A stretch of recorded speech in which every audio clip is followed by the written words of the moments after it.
bem-vindo, bom dia para você, ótima semana. Bom dia, obrigado aí pelo convite. Vamos lá.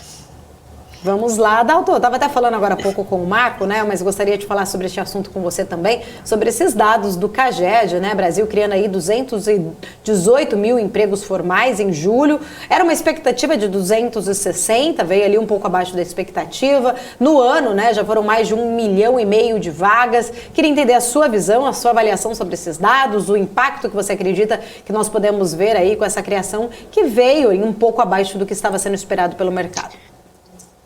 Veio abaixo, mas aquele abaixo dentro aí de uma margem de erro, né? Não foi nada significativo. Acho que se a gente olhar uma perspectiva dos últimos meses, do ano, a criação de emprego segue muito forte, né? Acho que essa tem sido uma surpresa positiva ao longo aí do semestre, e começa o segundo semestre nessa mesma direção. Acho que vale destacar assim, um forte crescimento de contratações quando a gente olha setorialmente, né? De construção civil é o setor que proporcionalmente vem mais agregando emprego, não só no mês, mas no ano e nos últimos 12 meses. A indústria também, depois de um período aí de baixa contratação, também retomou um patamar mais alto no mês passado, né, de novos postos criados. E o setor de serviços, em termos absolutos, é sempre o que contrata mais, proporcionalmente não está crescendo na mesma velocidade, mas também vem bem, né? Acho que o destaque negativo é o varejo. O varejo começou a demitir aí no último mês, quando a gente olha em termos dessazonalizado. Mas de qualquer forma é uma surpresa, vem sendo o mercado de trabalho. Eu acho que assim, a surpresa realmente é o crescimento, né? A gente veio com um crescimento muito forte desde o último trimestre de 2021 e o emprego só está seguindo essa tendência de crescimento. Agora, Naldo, destrinchando um pouco aí esses dados do CAGED, que foram divulgados agora há pouco, o setor de serviços é que teve o melhor desempenho ali na leitura do CAGED, né? Criou mais de 80 mil vagas. A indústria também veio bem com 50 mil vagas abertas. Qual que é o impacto desses números na nossa economia e o papel de serviços e também da indústria no crescimento do país? Eu acho que o ponto é assim, né? O serviço sempre contrata mais, né? Ou também que demite mais, porque é o maior setor, né? Proporcionalmente, ele é o setor que abrange maior quantidade de vagas, né? Então, o crescimento dele era esperado, né? Você tem uma reabertura que ganhou força ali a partir de março, né, desse ano, abril. Tem um estoque de trabalhadores que ficou bem defasado, né, nos últimos anos por conta da pandemia no setor, então é natural ele seguir contratando. A indústria, acho que é a surpresa, né? Se a gente olha a produção industrial, ela vem de lado, até com pequena queda, desde o primeiro TRI de 2021, né? Oscila nesse novo patamar, não está crescendo, mas o setor voltou a contratar. Eu não sei se a gente tem problemas aí de realocação, de que tipo de indústria está crescendo dentro aí do grupo, né, do total da produção industrial, mas chama atenção, né, que a gente está crescendo um pouco, mas voltou a contratar e o nível de utilização de capacidade na indústria está bastante elevado, né, está bem perto aí dos períodos de maior crescimento de produção. Então acho que tem alguma coisa se transformando na indústria que de alguma forma não aparece tanto na produção, mas se você olha a utilização de capacidade e contratação segue muito forte. Adalto, no último levantamento, até inclusive, né, a gente trouxe a informação que o número do desemprego aqui no Brasil, segundo o próprio IBGE, caiu a nível ali, acho que foi o menor desde 2015. Agora o governo está dizendo, né, tem dito muito que deve fechar este ano na faixa ali dos 8% o número de desemprego. Eu queria entender como que você vê essa possibilidade, é real, né? A gente realmente poderia chegar a esse patamar? É o que esse número mais baixo aí poderia também trazer de benefícios para a economia, né? Para a gente trazer aí realmente um balanço sobre este indicador tão importante também para a economia brasileira. É verdade, eu acho que assim, o mercado de trabalho vem sendo uma grande surpresa esse ano, né? Assim, seguindo até o crescimento, mas acho que o ritmo de contratação está mais forte do que a relação histórica que a gente tem, né?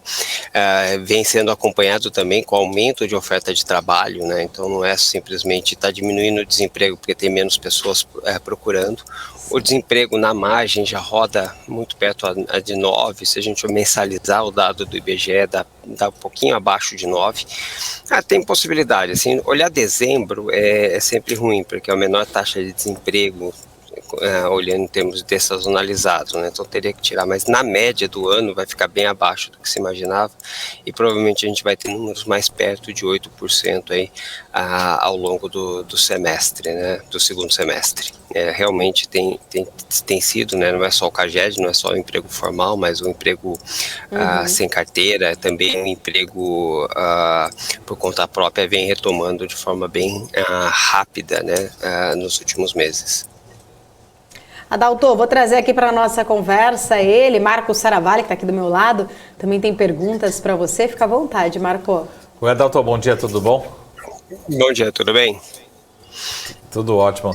O Adalto, eu queria entender assim, o quanto que a gente pode ter ainda de surpresas positivas, né, no sentido que nós viemos revisando o PIB para 0,5%, 1%, 1,5%, 2%, né, acho que já está virando consenso 2,5%. Até que a gente já discutiu muito que o próprio ministro, né, falava desses números há 6 meses atrás, acho que talvez poucos acreditavam, e está se concretizando. O quanto a gente ainda pode ter surpresas positivas, né, em agosto, setembro, outubro, enfim, tem essa sazonalidade que você falou, mas o quanto realmente a gente pode ainda, até pegando os dados de confiança que acabaram de sair, o quanto realmente pode acelerar esse processo. Até depois eu já queria engatilhar uma associação, um cenário com juros, mas talvez nós tenhamos notícias boas, positivas de inflação e juros, consequentemente de juros, né? O que realmente tem feito o empresário, principalmente, acelerar esse processo de contratação, de reabertura, enfim, o que realmente o empresário está estimando para 2023 para frente, né? Esse é um resumo do que está acontecendo. Eu acho que teve um pouco assim, olhando o que foi a surpresa, acho que de 22 até aqui, né? Primeiro, acho que teve o efeito, assim, eu imaginava, por exemplo, eu tinha um PIB perto de 0,5 para o ano, que boa parte da reabertura já tinha acontecido ali no quarto tri. E, na verdade, a hora que a gente olha os dados do setor de serviço, há algum efeito ali, a hora que tira necessidade de usar máscara em ambientes, liberou também a capacidade total dos vários setores de serviço, você teve um salto ali de contratação, né?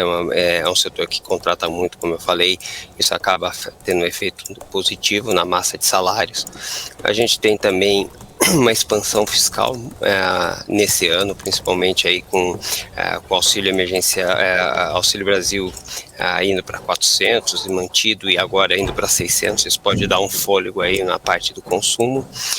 Da indústria, realmente me intriga um pouco assim, né? Quando você olha a produção, ela não cresce. Quando você olha a utilização de capacidade, ela está estável num patamar muito alto, né? E agora com os dados de contratação sugerem que você pode ter uma nova expansão. Acho que uma parte disso pode vir, inclusive, para atender parte da demanda global com esses problemas de energia que nós estamos tendo, como você citou aí na Europa, os processos de idas e vindas na China, mas ainda é um setor que o desempenho é fraco. Se olhar a indústria nesse ano, o desempenho é bem aquém do esperado. Então, acho que a construção civil, eu acho que esse é um fator positivo. A gente teve vários lançamentos no ano passado, desde 2020, né, 2021, foram muito fortes lançamentos, e agora você realmente vem contratando, né, para fazer frente à entrega, né? Você precisa realmente começar as plantas a serem construídas. Eu acho que esse é um setor que ainda vai se manter forte aí por alguns trimestres, né? Principalmente na questão de geração de emprego e aumento de construção efetivamente dita, né? Então, acho que essa é a surpresa.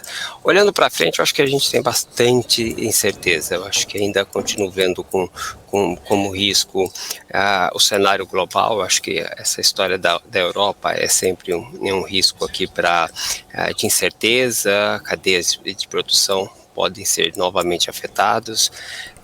Você tem nos Estados Unidos a necessidade de desacelerar a economia, eu acho que ficou bem claro ontem, sexta-feira, na fala do Powell, a necessidade de ter uma atividade mais baixa. Eu não descarto, acho que tem uma probabilidade grande de ter uma recessão, não muito forte, mas alguma coisa acontecendo em 2023. Então tudo isso gera uma incerteza maior aí sobre a perspectiva de crescimento global, e o crescimento local não consegue se descolar tanto do crescimento global assim, né? E China é uma grande incerteza. Você tem provavelmente um aspecto positivo, que é a menor restrição, né, por conta da Covid, mas por outro lado você tem bastante insegurança aí do que está acontecendo no setor imobiliário chinês e como isso pode afetar a confiança e o próprio crescimento do país. Adalto, além dos serviços, né, varejo que a gente estava comentando, quais os setores que podem se beneficiar com a economia mais forte? Eu acho que a gente está refletindo já isso, né? Os dados de trabalho são sempre atrasados no processo, né? Você começa a crescer da consistência depois que você tem uma contratação meio que seguindo o processo da atividade. Eu acho que o setor de construção ainda se beneficia por uma questão de necessidade de entregar, né? Os lançamentos foram feitos em 2021, como eu disse, então vai continuar contratando. O setor de serviços deve diminuir um pouco o ritmo, já recuperou o nível, o patamar de emprego, então até um patamar mais alto. Acho que isso faz com que o ritmo de contratações diminua. Acho que a grande incógnita aqui para mim é o setor de varejo, né? O varejo, quando a gente dessazonaliza, já mostrou alguma demissão no mês de julho.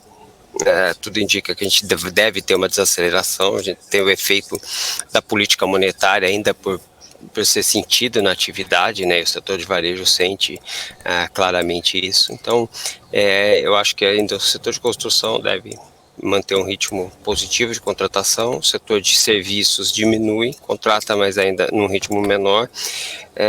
E o setor do varejo deve começar a ter um desempenho bem mais fraco aí ao longo do semestre.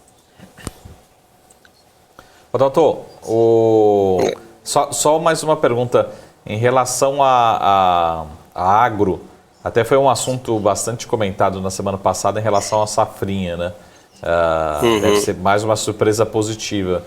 Eu queria entender com você o quanto dessa surpresa positiva, que nem que você falou, desse 0,5% que a gente tinha, né, mais ou menos o consenso do PIB para 2,5%, ou 2023, o quanto a gente está dependendo do PIB do setor agro, não do quanto que o agro representa no PIB, isso acho que é relativamente fácil de calcular, mas o quanto que do delta do crescimento, dessas surpresas positivas, vieram advindas da contribuição dessa surpresa positiva no agro também, né? Eu acho que assim, o efeito direto da agropecuária no PIB é pequeno, né? Como você bem disse, é menos de 10%. Sim, sim. É sempre, a gente tem que olhar o efeito que ele gera, carrega, impulsiona outros setores, outros segmentos, a partir do setor agrícola, a renda agrícola crescendo bastante, como está esse ano, cresceu bastante também no ano passado, acaba impulsionando varejo local, serviços locais, né? Então tem um efeito positivo. Eu acho que isso permanece para 2023, né? A agricultura, tudo indica que a gente vai ter novo ritmo, ganhos de produção em 2023. Havia uma incerteza muito grande, né, por conta da guerra com a Ucrânia, Rússia e Ucrânia, e fornecimento de fertilizantes. Isso foi normalizado a um preço mais alto, mas foi, né? Os preços continuam bastante positivos e elevados lá fora, então isso favorece a renda agrícola. Eu acho que é menor o impulso para o ano que vem do que foi esse ano, mas segue bastante positivo, né? Acho que commodities como um todo esse ano foram muito positivas para a renda, né? E isso acaba tendo efeitos secundários no PIB, né? Não é só a agricultura, a gente teve efeitos de preço bastante positivo no petróleo, no começo do ano até minérios estavam no preço bem elevado, então isso acaba a gente gente sabe que assim, é difícil mensurar, mas a gente sabe que tem, né, o efeito de preços de commodities sobre crescimento doméstico, né, e isso está se materializando. Eu acredito que para o ano que vem o efeito é menor, não tanto na agricultura, mas petróleo e minérios devem sentir um pouco aí a desaceleração global, então o efeito secundário disso é um pouco menor para 23 do que foi em 22. Agora, voltando a falar um pouco, né, dos dados dos CAGEDs, né, em questão dos estados ali, todos eles tiveram um salto positivo. São Paulo foi o que mais criou, né? O Espírito Santo teve menos abertura de vagas. O que isso significa em relação aos estados? Que tipo de análise que a gente pode ter sobre essa movimentação estadual? Assim, eu não olhei então no detalhe dos estados, mas assim, é natural São Paulo ser, né, a maior população, quando é o estado que também vai, que nem serviços, faz ser o que mais contrata, né. Como tem um pouco da indústria, São Paulo tem uma participação industrial também significativa no PIB, acho que pode ter refletido um pouco disso, setor de serviços com certeza, né. Acho que é um crescimento mais homogêneo que a gente está tendo no país esse ano, não está ligado só ao Sudeste, ao Centro-Oeste. É claro que o Centro-Oeste se beneficia com a renda agrícola, né, como nós mencionamos, mas você conseguiu de alguma forma ter um espalhamento, né, digamos assim, do crescimento entre as diversas regiões, né, mas eu não vi especificamente os dados por estado, mas é de se esperar, sim, que São Paulo, por ser o maior estado, continue contratando mais, né, que os demais, mas eu acho que o importante aqui é ver que não está só localizado nos grandes produtores agrícolas, né, que seria o Centro-Oeste, mas está acontecendo de uma forma um pouco mais ampla, né, no país. Tá certo. Adalto, quero agradecer. Muito obrigada pela sua presença. Estamos aqui sempre de portas abertas. Fica o convite para voltar em breve. Tá ótimo, muito obrigado. Obrigada.